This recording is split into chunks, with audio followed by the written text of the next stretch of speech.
Bos yang buat workshop, training license, freelance, technician dan plumber, kalau kamu punya bidang ada buka quotation, invoice, sales order, delivery order kan, ini sistem Robocount boleh support. Selain itu, dia pun boleh support e-Invoice dan dia senang diguna. Kalau bos mau buka quotation invoice dan share the customer, sangat senang, boleh tulis WhatsApp atau boleh scan QR code. Robocount sistem ini pun boleh guna di laptop, di tablet atau di handphone juga. Kalau bos nak try research sendiri pun boleh juga, atau boleh scan QR code ini atau tekan link di atas. Sekarang saya akan tunjuk demo. Okay, bos, kalau kamu tekan link atau kamu scan QR code, dia akan pergi ke kami punya registration code. So di sini kamu tekan get started. Dan di sini kamu boleh fill in kamu punya company name lah, for example, sama company, contoh. Dan kamu boleh log in guna account by Gmail kah atau by nama. Dan selepas tu siap tekan next step. Dan selepas tu tekan continue kalau kamu pakai Gmail. Dan next step, di sini kamu kena fill in kamu punya community number. Kalau tiada, actually kamu boleh skip dulu. Dan step 3, letak alamat, details, dan kalau tiada, boleh skip lah.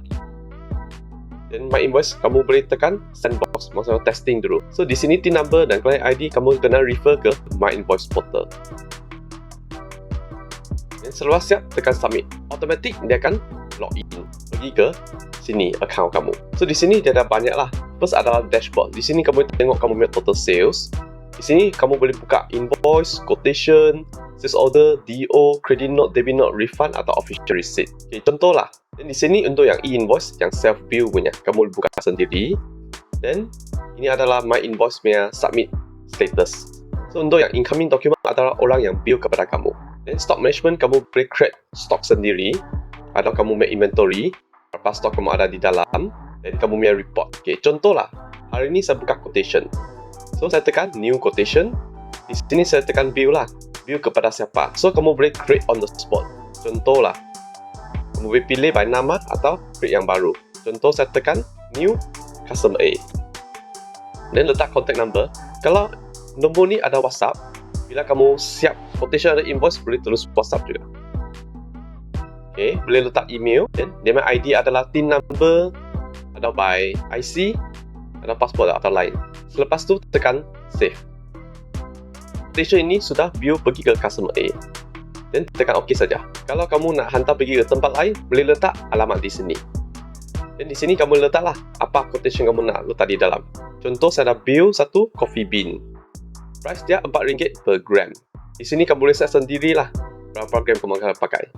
So di sini dia akan tunjuk. Di sini akan tunjuk RM4 untuk 40 unit. So total adalah 160. Kalau letak diskaun pun boleh juga. Contoh saya letak diskaun RM10. Kalau kamu bidang workshop, boleh letak labor fee. Contoh labor fee dia RM20. Pun boleh juga. Begitu. So selepas siap, kamu tekan save.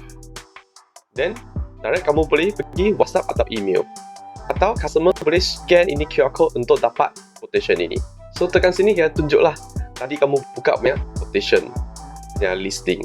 Di sini kamu boleh tukar status lah, submit, close atau cancel. Kalau contoh customer ini A punya quotation ini sudah confirm, kamu boleh convert jadi sales order, DO atau invoice. Di sini saya tunjuk invoice. So tekan ini, automatic dia akan convert pergi ke invoice.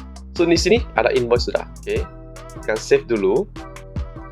Dan kalau customer bayar RM100 untuk bill ini, tekan sini, tekan add deposit. Dan di sini saya letaklah RM100. Dan by cash payment atau by bank, kamu boleh pilih sendiri, tekan submit. So di sini dia akan tunjuk sudah deposit RM100, ada balance RM60. Sama juga kamu boleh scan ni QR code untuk dapat invoice ini atau tulis WhatsApp atau email pun boleh. Kalau habis bayar, tekan sini add receipt. So di sini boleh key in lah by bank, amount 60 dan terus tekan OK dan save. So invoice ini dia tidak hutang sudah, jadi kosong balance. Kalau kamu nak tengok debtor list, semua ada di sini. Ada tunjuk outstandingnya berapa, statement of account, kamu boleh cari debtor lah. Ini debtor A, dia kosong juga, closing balance. Atau kamu punya sales list ada di sini. So bila kamu ada buat sales, dashboard dia akan tunjuk lah berapa sales hari ini. Contoh 160. Ini submit hijau maksudnya sudah submit ke e-invoice. Valid maksudnya submit, ada yang lain pending untuk submit. Dan dia akan tunjuklah the top 5 customer, yang siapa yang selalu beli dan kamu. Kalau nak letak supplier, berapa, beli, purchase order, semua boleh record di dalam. Dan lain-lain lagi. Simple sajalah. Apa-apa boleh contact saya. Thank you. Cari post system, cari Seng. Find Guinness Post, find Seng. Aseng. Support system, tak Seng.